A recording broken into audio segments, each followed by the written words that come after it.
Hello dear student, good morning. मैं खीमानंद पांडे। आज आपका केमिस्ट्री के चौथे लेक्चर में स्वागत और अभिनंदन है। देखिए डियर स्टूडेंट, कल की क्लास में हमने क्लासिफिकेशन ऑफ मैटर की डिटेल स्टडी की थी और उसके बाद हमने फिजिकल क्वांटिटीज और उनकी यूनिट्स और उनके सिंबल के बारे में मैंने आपको बताया था। मैंने आपको बताया था कि 7 फंडामेंटल क्वांटिटीज होती हैं और 7 उनकी फंडामेंटल यूनिट होती हैं और उनके सिंबल के बारे में भी मैंने आपको बताया था। तो देखिए स्टूडेंट, आज की क्लास में हम एसआई आधार मात्रकों की परिभाषाएं, definition of SI base units के बारे में स्टडी करेंगे और इन एसआई बेस यूनिट की डेफिनेशन आपके एग्जाम में पूछी जाती हैं। अक्सर 1 या 2 नंबर की डेफिनेशन, कोई भी डेफिनेशन आपको पूछी जा सकती है, तो इस टॉपिक को क्लियर कर लीजिएगा। तो देखिए स्टूडेंट, आज की हम क्लास शुरू करते हैं। पहला है लंबाई का एसआई मात्रक, क्योंकि जो फर्स्ट एसआई यूनिट है वो है मीटर, और मीटर आपको पता है कि वो लंबाई या दूरी का मात्रक होता है। तो यहाँ पे हम मीटर किसे कहते हैं या 1 मीटर की डेफिनेशन क्या होती है उसके बारे में बात करेंगे। तो देखिए स्टूडेंट, 1 मीटर की परिभाषा, प्रकाश द्वारा निर्वात में, निर्वात मतलब वैक्यूम, एक ऐसी जगह जहाँ पे एयर भी ना हो उस स्थान को वैक्यूम बोला जाता है। तो प्रकाश द्वारा निर्वात में 1 सेकेंड में, मीन्स की 1 सेकेंड में 299, 792, 458 समय अंतराल में तय की गई पथ की लंबाई को ही 1 मीटर बोला जाता है। यानी कि 299, 792, 458 सेकेंड में कितनी वो डिस्टेंस ट्रेवल्ड करता है उसे 1 मीटर कहते हैं। आगे हम बात करेंगे द्रव्यमान के मात्रक की। द्रव्यमान का एसआई मात्रक किलोग्राम होता है। 1 किलोग्राम की परिभाषा की यदि हम बात करें तो यह अंतर्राष्ट्रीय मानक किलोग्राम द्रव्यमान के बराबर है, यानी कि इंटरनेशनल स्टैंडर्ड किलोग्राम के बराबर होता है। आगे समय का एसआई मात्रक सेकंड होता है, और ये डेफिनेशन कई बार एग्जाम में पूछी गई है कि 1 सेकंड की परिभाषा लिखिए। तो 1 सेकंड सीजियम का सिंबल होता है CS 133 एटम, यानी कि सीजियम के 133 परमाणु। मैंने आपको बताया था कि एटम बहुत सारे हो सकते हैं, तो सीजियम के 133 एटम्स का मूल अवस्था में, यानी कि ओरिजिनल स्टेट में, 2 अति सूक्ष्म स्तरों के बीच होने वाले संक्रमण के संगत विकिरण कितना रेडिएशन निकालेगा? 91, 92, 631, 770 आवृत्तों की अवधि है। मीन्स कि सीजियम के 133 एटम से जब इतने पीरियड्स होते हैं, इतने ऑसिलेशन होते हैं, तब वह 1 सेकंड कहलाएगा। देखिए स्टूडेंट, यहाँ पे पीरियड एक शब्द आया है, तो मैं आपको इसको बता देता हूँ कि जो पीरियोडिक मोशन होती है, माना ये कोई डोरी है और इस डोरी पर हमने एक सिंपल पेंडुलम को ऐसे बांध रखा है, तो ये सिंपल पेंडुलम की इक्विलिब्रियम स्टेट कहलाएगी। ठीक है, साम्यावस्था कहलाएगी इसकी। और जब हम इस पेंडुलम को मूव करेंगे तो ये अपनी इक्विलिब्रियम स्टेट या मीन पोजीशन के इधर और उधर गति करेगा। मीन्स कि इसमें क्या होंगे, ये ऑसिलेशन करने लग जाएगा। तो जब ये इतने ऑसिलेशन करता है, 91, 92, 633, 770, तो ये कहलाएगा 1 सेकेंड। और एक ऑसिलेशन तब कंप्लीट होगा जब ये पेंडुलम यहाँ से यहाँ, मीन्स कि अपनी मीन पोजीशन से इधर, फिर इधर और फिर मीन पोजीशन में आ जाएगा। मीन्स कि पेंडुलम का एक ऑसिलेशन तब कंप्लीट होगा जब वो अपनी मीन पोजीशन से इधर, फिर उधर और फिर बीच में आ जाएगा, तब 1 ऑसिलेशन कंप्लीट माना जाता है। तो 1 सेकंड की डेफिनेशन काफ़ी इंपॉर्टेंट है, कई बार एग्जाम में पूछी जाती है, तो आप इसको क्लियर कर लें। नेक्स्ट है विद्युत धारा। विद्युत धारा का ऐसा ही मात्रक एम्पियर होता है, और एम्पियर की डेफिनेशन भी इम्पोर्टेंट है, बहुत इम्पोर्टेंट है, कई बार पूछी गई है एग्जाम में। तो 1 एम्पियर किसे कहते हैं? 1 एम्पियर वह इलेक्ट्रिक करंट है जो निर्वात में, वही वैक्यूम जहाँ पे एयर भी ना हो, निर्वात में 1 मीटर की दूरी पर स्थित, ये देखो यहाँ पे दो समांतर यानी कि पैरेलल वायर होते हैं जो एक दूसरे से 1 मीटर, इनके बीच की जो डिस्टेंस है इस और इसके बीच की, वो 1 मीटर है। 1 मीटर की दूरी पर स्थित दो अनंत लंबाई, ये अनंत इनकी इन्फिनिटिव लेंथ है, अनंत लंबाई के जो समांतर तार हैं, एक दूसरे से समान दूरी पर हैं, अनुप्रस्थ काट वाले चालकों के बीच, इन दो कंडक्टर्स के बीच यदि वह 2 इंटू 10⁻⁻7 न्यूटन का फोर्स जनरेट करेगी, तब इनके बीच जो करंट जनरेट होगी वो 1 एम्पियर की कहलाएगी। मीन्स कि जब दो इन्फिनिटिव लेंथ के दो पैरेलल वायर एक दूसरे से 1 मीटर की डिस्टेंस पे होते हैं, मीन्स ये देखिए दो पैरेलल वायर हैं, इनके बीच की डिस्टेंस 1 मीटर है और ये वैक्यूम में रखे गए हैं, जब ये एक दूसरे के बीच 2 इंटू 10⁻⁻7 न्यूटन का फोर्स जनरेट करेंगी, तब इनके बीच जो करंट जनरेट होगी उसे 1 एम्पियर की करंट कहेंगे। तो इम्पोर्टेंट है, आप इसे अच्छी तरह से पढ़ लें और लर्न भी कर लें। नेक्स्ट है केल्विन। देखिए स्टूडेंट, केल्विन ताप का ऐसा ही मात्रक होता है या ऊष्मागतिक ताप, मीन्स की थर्मोडायनेमिक टेम्परेचर। थर्मोडायनेमिक्स में जो टेम्परेचर होता है उसका यूनिट भी केल्विन होता है। तो केल्विन किसे बोलेंगे? यह थर्मोडायनेमिक टेम्परेचर का मात्रक है जो जल के ट्रिपल पॉइंट, त्रिक बिंदु के ऊष्मागतिक ताप का 1/273.16 पार्ट होता है। अब देखिए स्टूडेंट, वाटर का ट्रिपल पॉइंट क्या होता है, इसको आप समझ लेते हैं कि जल का त्रिक बिंदु किसे कहते हैं? जल का त्रिक बिंदु वह बिंदु होता है इस पे सॉलिड, लिक्विड और गैस एक ही पॉइंट पे होते हैं। माना ये सॉलिड को दिखा रहा है, ये लिक्विड को दिखा रहा है और ये गैस को दिखा रहा है, ये तीनों एक ही पॉइंट पे स्थित हैं, तो इसे ट्रिपल पॉइंट बोला जाता है। तो जब वाटर का ट्रिपल पॉइंट का 1/273.16 पार्ट को ही क्या बोलेंगे? 1 केल्विन बोलेंगे। आगे देखिए स्टूडेंट, नेक्स्ट है पदार्थ की मात्रा। पदार्थ की मात्रा का ऐसा ही मात्रक मोल होता है। मैंने आपको कल भी बोला था कि मोल एवोगैड्रो नंबर को बताता है, यानी कि 6.023 इंटू 10⁻23 मोल को बताता है। अब देखिए स्टूडेंट, यहाँ पे मैं मोल की दो परिभाषाएं आपको बताऊंगा। पहली तो ये, मोल किसी निकाय में पदार्थ की वह मात्रा है जो मूल कणों की संख्या उतनी होती है जितनी 0.12 किलोग्राम कार्बन 12 में उपस्थित होती है। कार्बन 12 मतलब 6 कार्बन 12, कार्बन 12 में के 0.12 किलोग्राम कार्बन में उपस्थित परमाणुओं की संख्या को, यानी कि 6 कार्बन 12 के 0.12 किलोग्राम कार्बन में उपस्थित परमाणुओं की संख्या को ही 1 मोल कहा जाता है। या 1 मोल का मतलब होता है कि मोल किसी पदार्थ में उपस्थित संगठक कणों की संख्या को बताता है। संगठक कणों का मतलब है कि उसमें कितने एटम हैं, उसमें कितने आयन हैं, उसमें कितने मॉलिक्यूल हैं, कितने इलेक्ट्रॉन, कितने प्रोटॉन, कितने न्यूट्रॉन हैं, तो ये मोल ही बताता है। जब मोल का प्रयोग किया जाता है तब मूल कणों को इंगित किया जाता है, और मूल कण आपको पता है वो एटम हो सकता है जिससे पदार्थ बना है, वो मॉलिक्यूल हो सकता है, वो आयन हो सकता है और वो इलेक्ट्रॉन हो सकता है।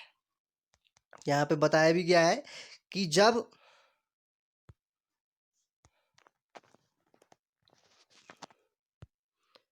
मोल यानी कि पदार्थ की मात्रा का मात्रक है, मोल का प्रयोग किया जाता है तो उसके मूल कणों को बताता है, और वो मूल कण परमाणु हो सकते हैं, अणु हो सकते हैं, आयन या इलेक्ट्रॉन हो सकते हैं।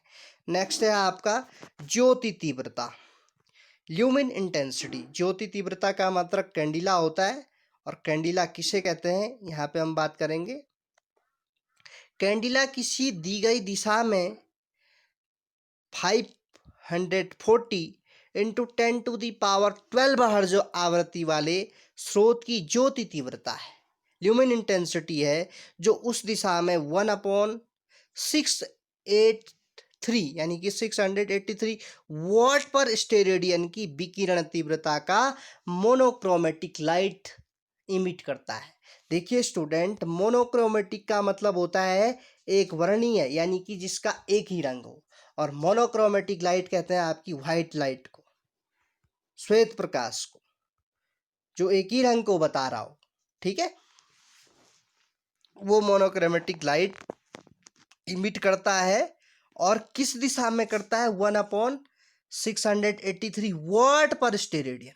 और वॉट आप जानते हैं कि पावर का ऐसा यूनिट होता है। यहाँ पे एक नई चीज आई है, स्टेरेडियन। देखिए स्टूडेंट, जिस प्रकार से 7 फंडामेंटल क्वांटिटीज होती हैं और 7 फंडामेंटल यूनिट होती हैं, उसी प्रकार 2 कंप्लीमेंट्री यूनिट्स होती हैं जिनको हम बोलते हैं एंगल, कोण और घन कोण।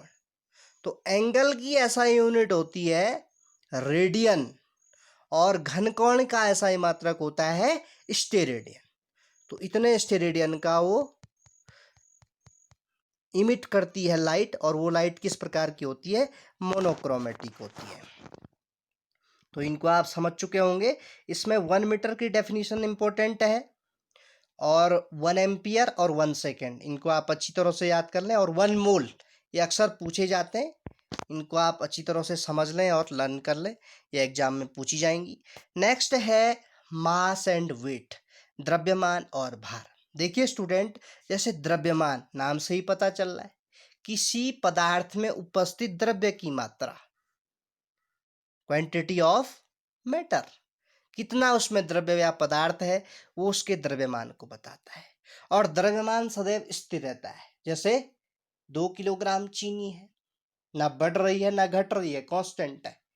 ठीक है, उसी प्रकार वेट, किसी वस्तु का जो वेट होता है वो उस पर अप्लाइड ग्रेविटेशनल फोर्स को बताता है, या फोर्स ऑफ ग्रेविटी को बताता है, कि किसी वस्तु पर कार्य करने वाले गुरुत्वीय बल की माप को ही भार बोला जाता है। और देखिए स्टूडेंट, भार के संबंध में एक इंपॉर्टेंट चीज है कि किसी वस्तु का भार बदलता रहता है, यानी कि पृथ्वी तल पर कुछ और होगा, चंद्रमा पर कुछ और होगा, पृथ्वी के नीचे कुछ और होगा। मीन्स कि वेट बदलता रहता है, जबकि मास आपका कांस्टेंट होता है।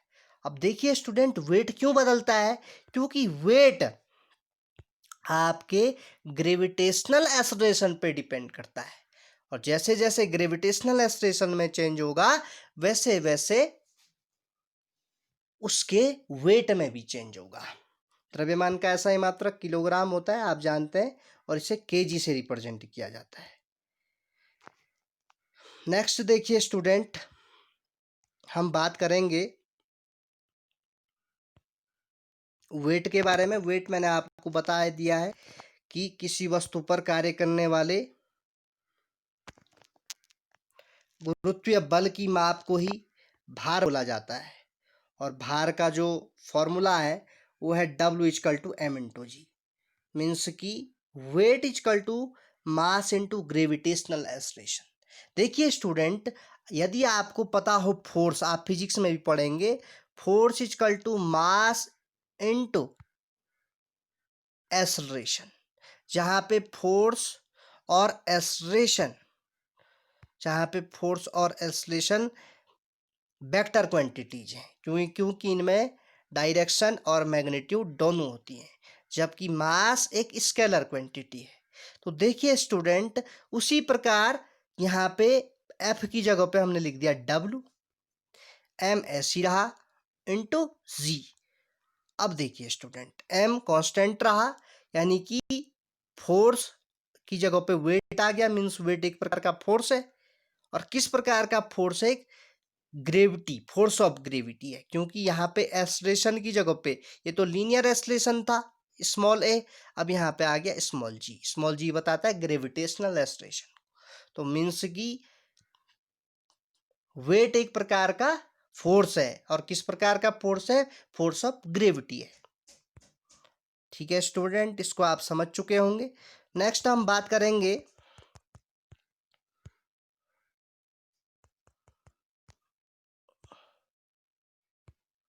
इसके यूनिट के बारे में। आप इसका जो यूनिट है वेट का, वो हम इसके फॉर्मूले से ही निकालेंगे। W=m/g होता है। तो मास की यूनिट आपको पता है कि मास की ऐसा यूनिट किलोग्राम होती है, और एक्सलेरेशन बोलो या ग्रेविटेशनल एक्सलेरेशन बोलो, इसकी यूनिट होती है मीटर पर सेकेंड स्क्वायर। अब देखिए स्टूडेंट, एक्सलेरेशन ए से डिनोट करते हैं इसको। एक्सलेरेशन इक्वल टू होता है आपका v/t या dv/dt, rate of change of velocity in per unit time. यानी कि यूनिट टाइम में वेलोसिटी में कितना चेंज हो रहा है, वो उसके एक्सलेरेशन को बताएगा। यदि स्टूडेंट हम एक तरफ वेलोसिटी ले लें, एक तरफ टाइम ले लें, इनमें ग्राफ प्लॉट करें, 1 मीटर पर सेकेंड, 2 मीटर पर सेकेंड, या 1 सेकेंड, 2 सेकेंड, 3 सेकेंड, तो इनमें कितना चेंज हो रहा है, वेलोसिटी समय के साथ साथ वेलोसिटी में कितना चेंज हो रहा है, तो ये इसके एक्सलेरेशन को बताएगा। एक्सलेरेशन को समझने से पहले यदि हम वेलोसिटी समझ लें, तो वेलोसिटी होता है displacement upon time, rate of change of displacement in per unit time. समय के साथ साथ विस्थापन में कितना परिवर्तन हो रहा है, वो उसके वेग को बताएगा। यानी कि विस्थापन परिवर्तन की दर वेग कहलाएगी, और वेग परिवर्तन की दर को त्वरण बोलेंगे। तो त्वरण का मात्रक आया मीटर पर सेकेंड स्क्वायर। तो इसलिए वेट की यूनिट हो जाएगी किलोग्राम मीटर पर सेकेंड स्क्वायर। नेक्स्ट टॉपिक है हमारा वॉल्यूम, आयतन। आयतन आप जानते ही हैं कि आपके क्लासरूम में